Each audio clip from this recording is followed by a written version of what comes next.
ঠিক আছে, এটা এটা এখন রাখ। আমি ধারে মাল দেখবো নি বাবু। তাহলে তাহলে ফেরত নে তোর এই মাল। একদম টাকা, একেবারে মতি কাটা। কোনটা গো মশাই? হাতিটা না আস্তাটা?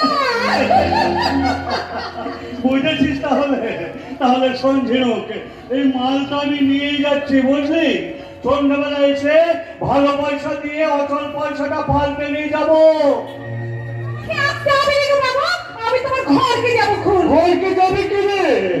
বোকা কোথাকার, পুজোর বাজার, বাড়ি ভর্তি লোক, ছেলেরা কলকাতা থেকে বাড়ি এসেছে, সন্ধ্যাবেলা বিদ্যুৎ একটা চা খেতে আসে। না না, বাড়িতে তোকে যেতে হবে না, সন্ধ্যাবেলায় বলো আমি তোর কাছে আসবো। সব মাছ চলে যাবে, তাই নয় বাবু মশাই? জজ মেস্টেক চার কথায় ওঠে আর বসে। সে লুকিয়ে লুকিয়ে মাল খায় জানতে পারলে সারা মেস্টেক চলে যাবে।